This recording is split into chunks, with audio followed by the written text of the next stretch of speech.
Emily, what's your bedtime? Oh, it's actually been pushing later lately, and I'm upset about it. But my ideal is like I start doing all my bedtime things at 11, and I am dead by midnight. Dead, like out cold, you know. Yeah. I don't want to see the 12. Lately, I've been seeing the 1, which is bad. Well, there's 2 1s in 11, Okay. so 1 a.m. That's doubly scary. When's your bedtime, Kyle? I feel like... Well, yeah, no, I want to hear how you feel about that. I feel like a skosh later than me is my guess. No, literally the same. Like 11, I'm gearing up for sleeping, and I want to be asleep by midnight. It feels right. It feels right. Because hitting the 12, it's like, that is the end of today. Yeah, it's video gaming to me. It's like, all right. Yeah, you know? It is like Stardew Valley, where once it's 2 a.m., I drop wherever I am. Yeah, I gotta get into bed, or else I'll lose all my things. Yes, and then the mayor comes in and takes all my Yeah, I can't afford to buy back my sword again, you know? I can't do it. Welcome to Butter No Parsnips. Every week on Butter No Parsnips, your hosts Kyle Imperator and Emily Moyers take you on an adventure through the weird, wacky, wonderful, and sometimes even wicked world of one wayside word. Strange characters, delightful bits, and general joyousness abound. Join them as they test each other's etymological expertise.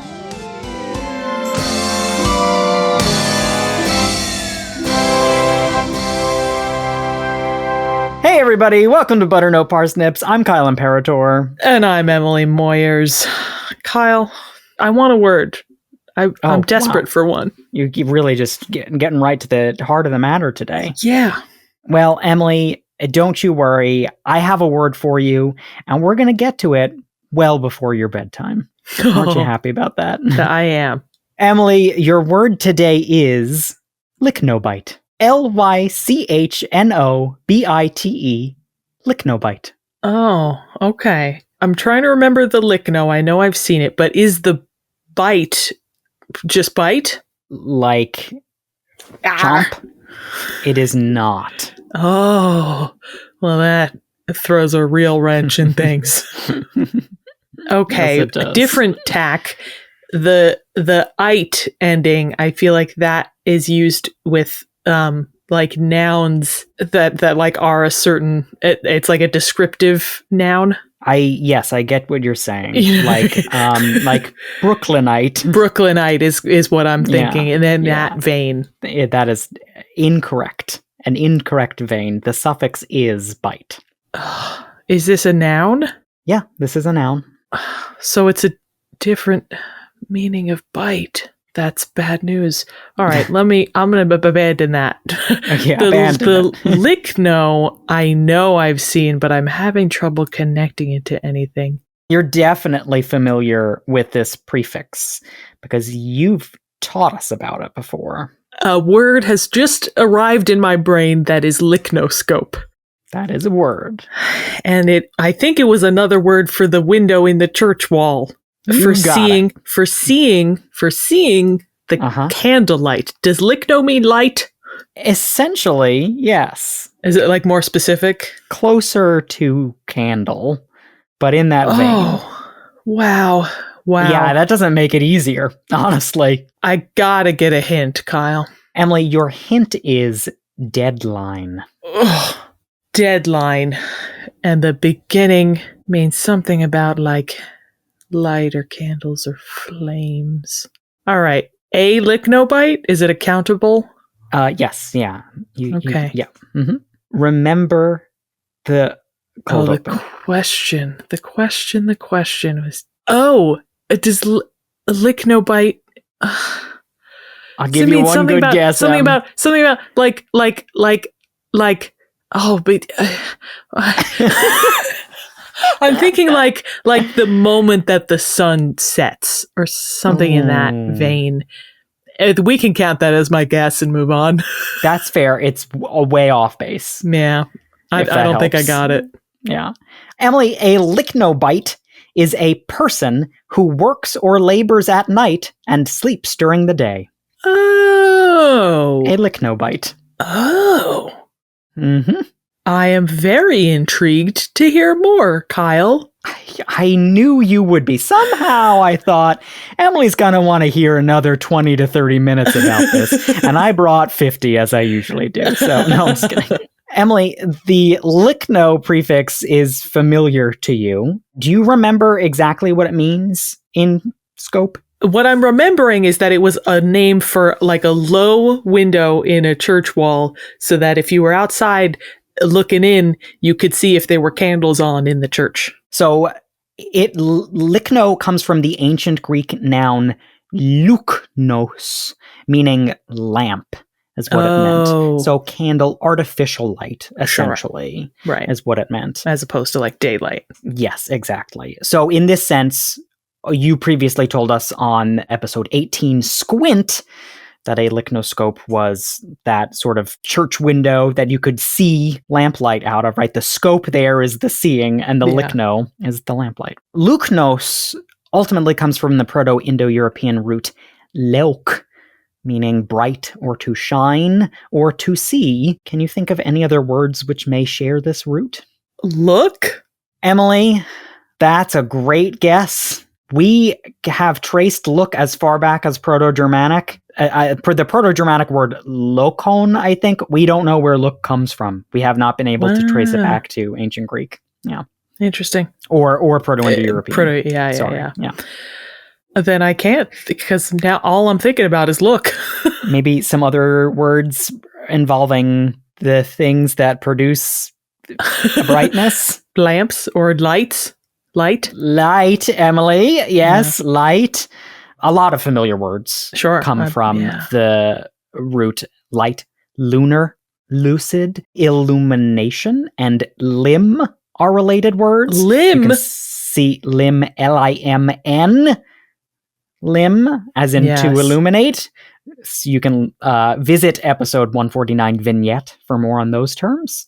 We covered them in depth. Yeah. Closer sounding to the prefix lichno is the medical prefix leuko, Leuko, from the ancient Greek leukos, meaning bright, shining, light in color, or white, which you may recognize, Emily, from leukemia? From words like leukemia, a cancer affecting white blood cells, or leukocytes. Oh. Mm-hmm. Wow. Yeah. Interesting. The suffix bite, which we'll talk more about at the end of the episode in the game, comes from surprisingly, from the ancient Greek noun bios, B-I-O-S, meaning life, ultimately from the Proto-Indo-European root guech, meaning to live, and is whence we get the prefix bio, as in biology, the study of life. But also a lot of familiar words like vital, vivacious, and survive come from that root. Got it. But also the suffix bite. Yeah. So it's like someone who lives by light, by artificial light? Someone who lives, exactly. Someone who lives by lamplight. Wow. Yeah. So Licknobite, we're told, comes from the ancient Greek leuknobios, meaning living by lamplight. Wow. Couldn't find any direct instances of that ancient Greek word, so I'm a little skeptical that it does come from ancient Greek, but I did find its Latin derivation, Licknobius, in context, and boy, you're going to love this context. So towards the end of his life, ancient Roman philosopher Seneca jotted down a number of his observations and frustrations, sort of Larry David style, as letters to his friend Lucilius, compiled as Epistolae Morales ad Lucilium, or moral letters to Lucilius. Wow. It was just like a bunch of letters that he wrote complaining about stuff. Right, and it was just a guy's name in the title. And yes, and like each letter was like, day something, on this matter that I'm really frustrated about. So it really is like a Curb Your Enthusiasm episode, each one. In one such letter, On Darkness as a Veil for Wickedness, Seneca laments those who have reversed the functions of light and darkness and open eyes sodden with yesterday's debauch only at the approach of night. Dramatic. Yeah, he's really upset about these guys. Upset that nighttime comes? No, upset that these are people who open their eyes to start the day when night starts. Right, so and they that sleep makes all throughout the them day. wicked. It makes them sinful. Oh, wow. Seneca calls these men as weird as the birds of night and states, although they spend the whole extent of their unnatural waking hours in eating dinners, they are not really banqueting, they are conducting their own funeral services. Wow. Really upset that people Really sleep during the day and do stuff at night. Upset. This was quite a long letter. This was like 5 or so pages. They may as well be dead. Yeah. As an example of this depravity, Seneca relates a story from a storyteller whose name was, unfortunately, Albinovanus Pedo. Oh, Bad name. Bad name. Wait Yeah. for a sec. Wait a minute.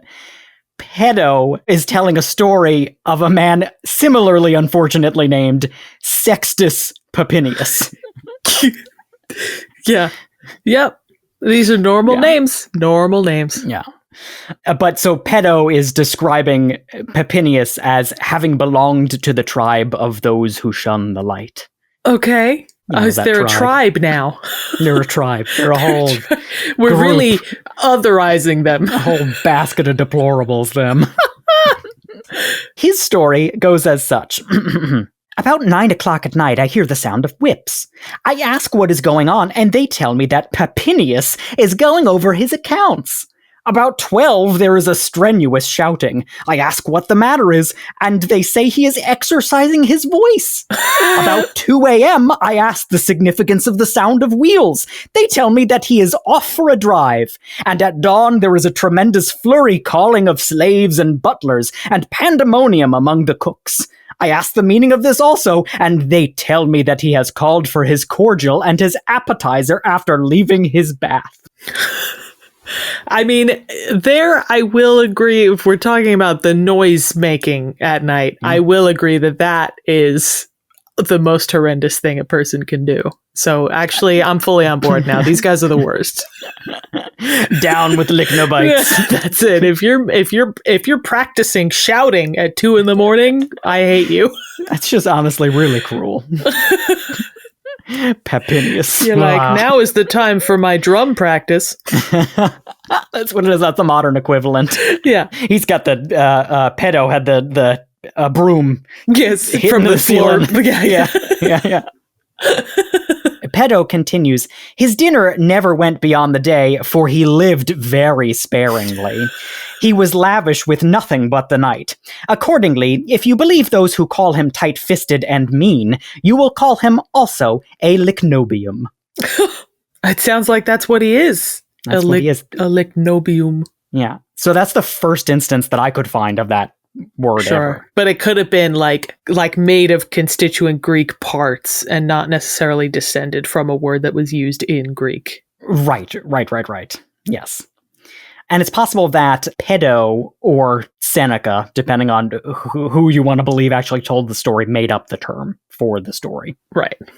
Sure. So, like, by the 1500s, so this is a leap, right? We're going from Seneca to the 1500s. Yeah. The term... Go from pedo to the 1500s. Yeah, exactly.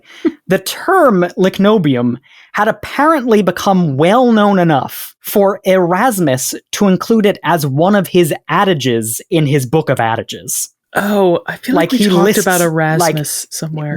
We back in our episode on Foxy Nosy Nihilopilification, we mentioned Erasmus. He had this book of adages of like idioms that we use in daily speak and daily language. And he included one with Licknobite? Or Licknobium? Included Licknobium, Licknobius, as an adage, as like, this is a phrase that people use. And he writes it in Latin, of course. So I translated it from the Latin using Google Translate because that's the best that I had. There's no English translation. Foolproof. Cannot be wrong. Foolproof. But he describes Lychnobius as a proverbial joke, which could refer doubly to a nocturnal drinker, a man of excessive studiousness who consumes more oil than wine, or a sordid or stingy man who makes a living from lamp oil. Consumes more oil than wine, meaning not that I was imagining he drinks olive oil. Oil. He burns through more oil than he Yes. drinks wine. That's fun. Yes. That's good. So it's possible that this was originally intended as a pun. Right. Yeah. Plus, on this, Emily, the scholar Walter C. Summers confirms this pun in 1910, claiming it's a play on the ancient Greek word lichnos, Lichnos, which meant luxurious or gluttonous. Oh. So the word means living in luxury or living in lamplight. It's a pun on both. Right. Yeah. Wow. I like that. Licknobite doesn't appear in English until a 1727 dictionary defines it simply as a nightwalker. That's the first instance of Licknobite in English. We've immediately made this a monster. A monster, a nightwalker. Nightwalker sounds so much scarier than, well, Licknobite also sounds scary. Yeah, honestly, well, pretty scary. I am now imagining, like, not Slender Man. What's the other one that's like in the woods, but it's like creepy? Yeah, there's only one other thing that's in the woods and creepy. There's nothing else there. Yeah, definitely. I have no idea. I don't know either. About. There's like a silhouette in my head, like tall, still like, tall and lanky, but like hunched and scary. This conversation is going nowhere. So, Emily, 18th century sensibilities might have been familiar with a number of different definitions for nightwalker. It was a term that existed in the 1700s. Some of those definitions include a sleepwalker was a nightwalker, an animal that is active at night was a nightwalker, also a prostitute was a nightwalker. Yeah. Those are all things that walk at night. And that one ties back into the kind of living in sin at night, you know? Yeah. But more modernly, you may actually come across nightwalker as a synonym for vampire. It's used a lot in a lot of modern fantasy novels to talk about vampires. A creature which itself exhibits lichnobitic tendencies. Yes. Besides being up all night and sleeping during the day, it eats all night, right? That's what it does. It does.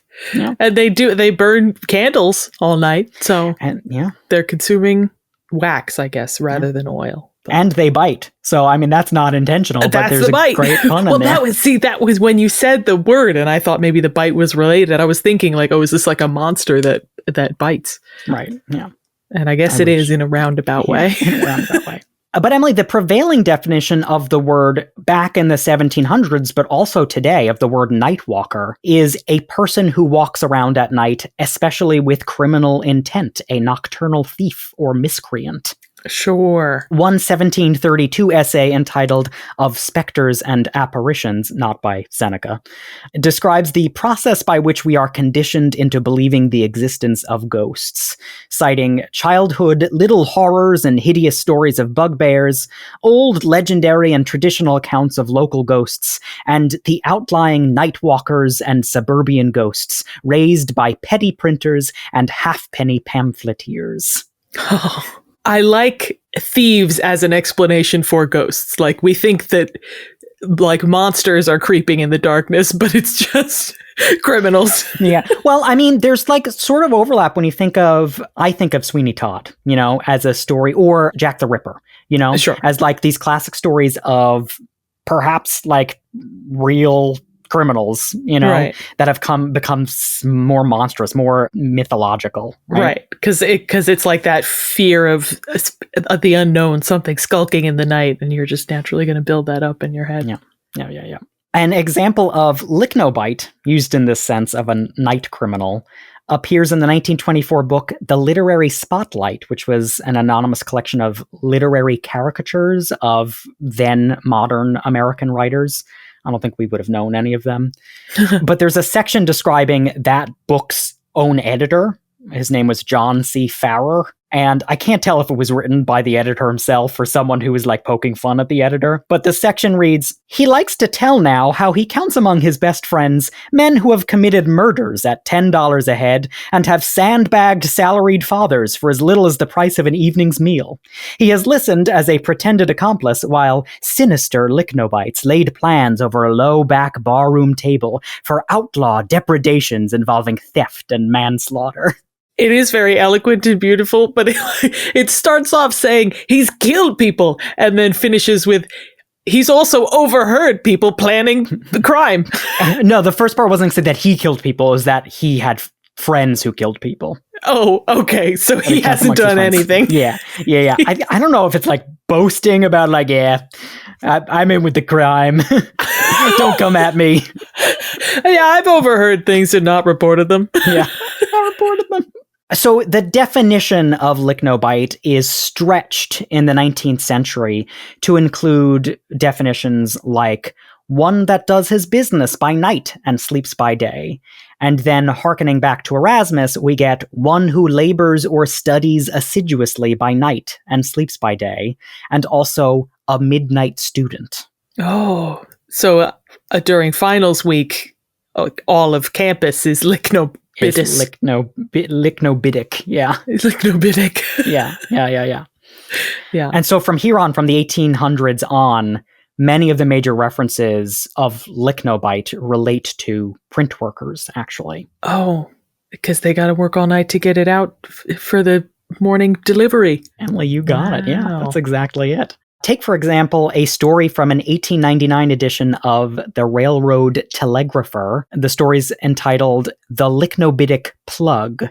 Plug is a derogatory term for an inexperienced telegraph operator. Okay. So that's what it's referencing, because the publication is about telegraphers, right? The railroad telegrapher. Okay. It's for them, I guess. By and for, yeah.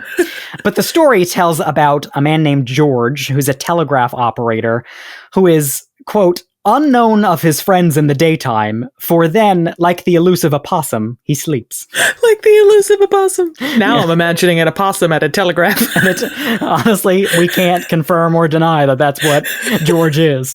I can confirm. Personally, I can confirm. George is an opossum. Is an opossum, yeah.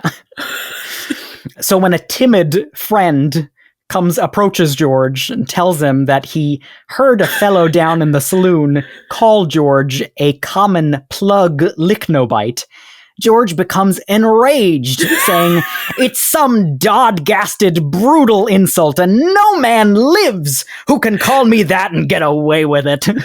He hissed with his big possum mouth.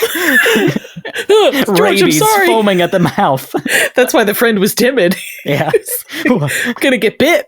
He's hanging from a tree by his tail. The present company then implores George to look up the word in a dictionary first. Be like, we don't know what it means, so like, let's calm down.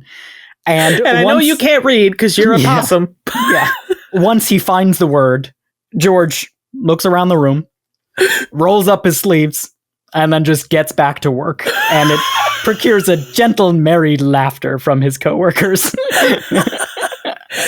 All right, fine. I'll take it. I might be one.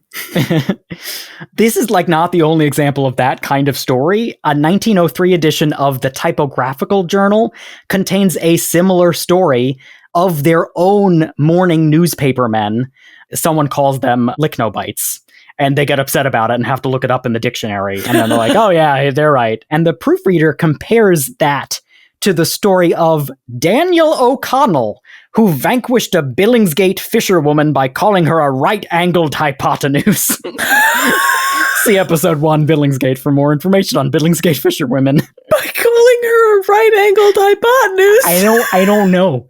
I think it just like stunned her because she didn't know what it meant. Yeah, just the implication that like if you use a word they don't know, you can insult someone regardless of the word's meaning. Exactly. Yeah. Which means we, as the hosts of this podcast, have the power to insult anyone grievously by just running down a list of our words and not worrying about what they mean. It's the sole reason we continue the podcast, to grow our power. Yes, to arm ourselves. To arm ourselves, yeah. But the fishing reference is apt here, actually, considering the existence and popularity of the Licknobite Angling Society, established in 1893. I mean, I guess that makes sense, because that is, they go out fishing like in the dead of night or at the crack of dawn. So, Emily, it'd be fair to wonder, as journalist Fred Mather did in a 1900 edition of Forest and Stream, quote, if they worked in the dark of the moon in private ponds or only worked o' nights in the clubroom. People wondered about this. Yeah. Unfortunately, Emily, no night fishers here. It was confirmed at least in 2001 by their website, which seems to no longer exist, that the society was started by a group of night print workers for the Times, I guess the London Times. So they just picked fishermen, but they weren't fishermen. They were fishermen. The group was a group of fishermen, but their job were night print workers. In their private time, they were fishermen. Exactly. Like night print workers who started a fishing club. And so they referred to themselves as Licknobites. Wow. But for their printing work, not for their fishing. Yeah. If they wanted to make sure that the title encompassed both spheres of their life. Exactly. Yeah. There are animals that are known for their Licknobitism, Emily. Take, for example, David Lester Swartz's 1923 poem, A Summer's Eve, with the lines, and in the woods teetering light, the fractious owl, a Licknobite. How haughty he to prate and grope, till day makes him a mute myope. Myope, bad eyes? Yeah, like he can't see during the day as well as he can during the night. Yeah. Wow. Yeah. Delightful. Is that really lovely? Really lovely. Yeah. Anything, frankly, that has rhyme and verse, I'm in. Yeah, same. Lastly, Emily, move aside, Dracula. Step away, Nosferatu. Edward, nuh-uh. Because the 1905 poem War on the Mosquito takes aim at the other infamous blood-sucking Licknobite. Written at, about, a largely attended meeting, quote, held to, quote, devise ways and means for the extermination of the mosquito. I don't. When is this from? 1905. Okay. By whom attended this meeting, I don't know. To what end, I don't know. Yeah, and what they plan to do. Yeah. But the poem reads, with fear look forward to the month of June, when the mosquito comes with siren tune, to illustrate phlebotomy once more, and draw full many a quart of native gore. Onward, brave soldiers, pour the kerosene, stamp out the Licknobite that mars the scene. If their solution to getting rid of mosquitoes to burn was them all kerosene. Oh my God. It's the only way. We got to gather them all up. Get them all together. Set them on fire. We'll like leave them a letter, an invitation. Yeah, it's sort of like a reverse Trojan horse where we invite them all in. Yeah. To what they think is a party. Yeah. And then we burn the horse. Yeah, exactly.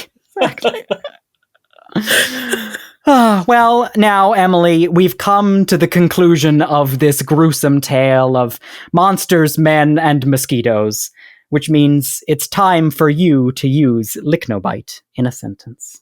Yeah.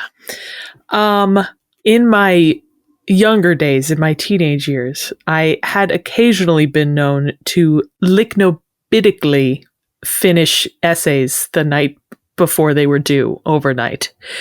And thinking back on that now as an adult who already can't function with the amount of sleep that I'm getting, I cannot fathom the fact that I did that.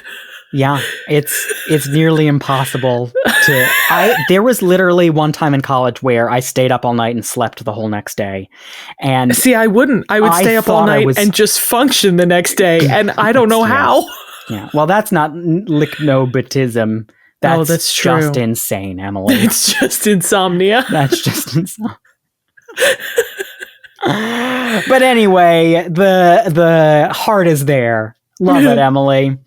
Would you like to cap off before we go to bed tonight? Or maybe we're going to stay up all night and play this game, perhaps. Let's play. Let's play.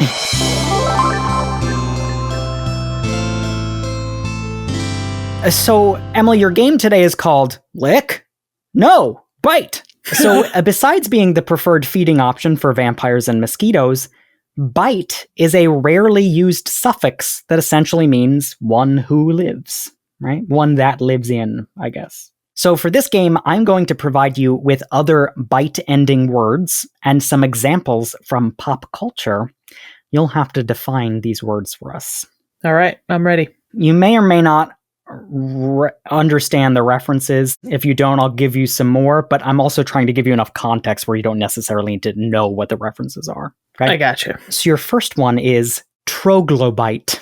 And your examples of a troglobite or a troglobite are the crawlers from the film The Descent or the bioraptors from the film Pitch Black. Interesting that you said crawlers and raptors, which to me feel very different. Think more of the titles of the movies.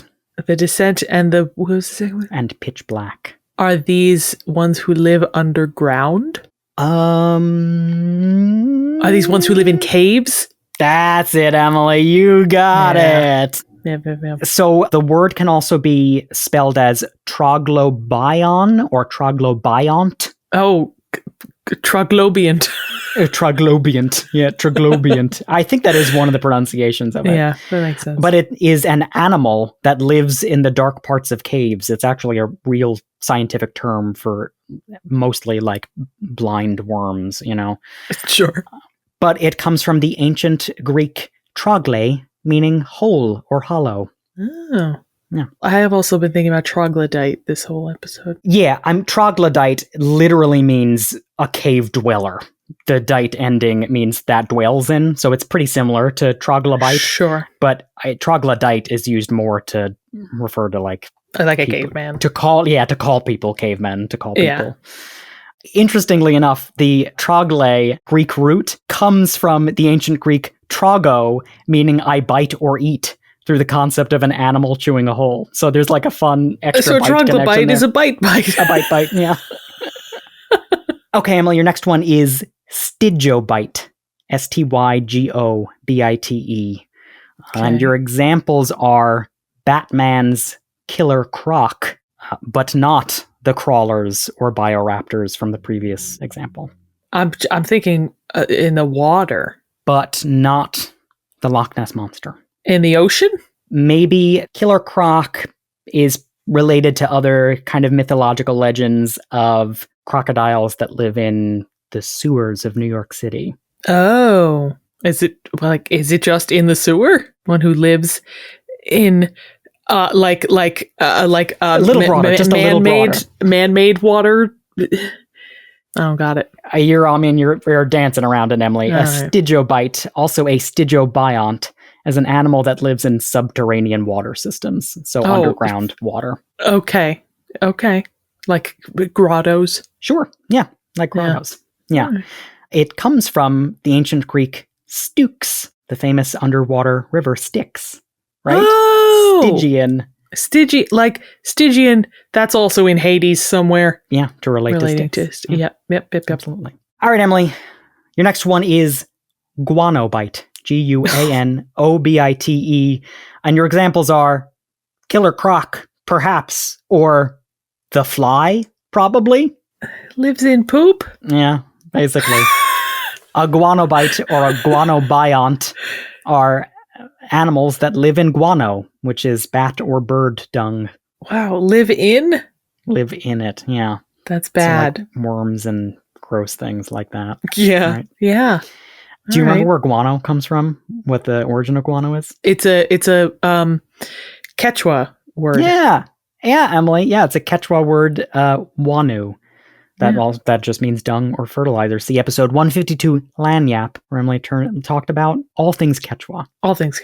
Some things Quechua. Many things Quechua. Okay, Emily, you got one more and then a bonus. Okay. Your next is Cenobite.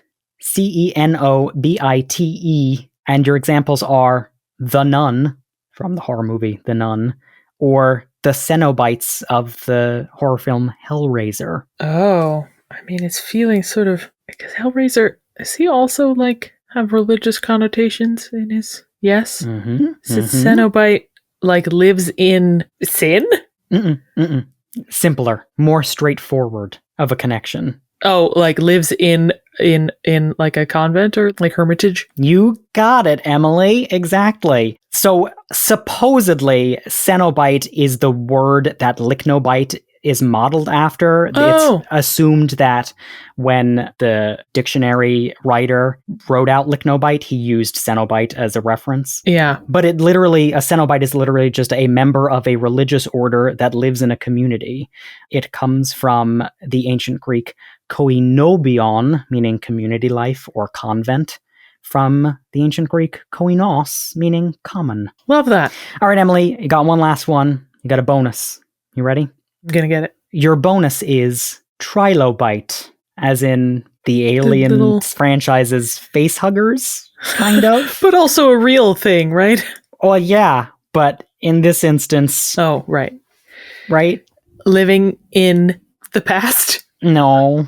Living in a cocoon? No, Emily, think of the etymology and how it would work out. And also think of how this is a bonus and how I might be tricking you. Oh, is the bite not related? It's not a trick bite. It's not bite. It's what you mentioned at the beginning. Ite? It's trilobe and then ite? Yeah. What does it mean then? Yeah, well, I mean, you got the answer basically in that a trilobite is an extinct marine arthropod. Oh, it doesn't have any meaning. It doesn't mean anything. Yeah. but it literally is tri-lobe-ite. Oh, 3 lobes. Because they were known for having 3 distinct lobes. Yep, that makes... I feel like I learned that as a child when I learned what a trilobite was. Yeah. But that's it, Emily. Great job. You basically got them all. Congrats. Thank you. I don't know if I got them all, but thank you. That was a fun game, and that was a super fun word. Really, like, usable in, like, a spooky way, but then also usable in, like, a very casual way, and I like that. It's apt for spooky time of the year, but also I could see myself using it year round, which is perfect. I mean, we're certainly lichnobitic when we're writing these episodes sometimes, am I right? Absolutely. Kyle, great episode. Audience, remember, you can watch us on YouTube at Butter No Parsnips, and you can find Butter No Parsnips on other social media like Facebook and Instagram at Butter No Parsnips Podcast, and on TikTok at Butter No Parsnips. And if you liked today's episode, consider giving us a 5-star rating or review wherever you heard us. And if you really liked today's episode, consider donating to our Patreon at patreon.com/butternoparsnips. Donating $5 or more gets you exclusive access to Buttered Parsnips, our After Hours podcast. Thanks so much to all of you. You help us make what we make. And with that, I've been Kyle Imperator. And I've been Emily Moyers, and this has been Butter No Parsnips.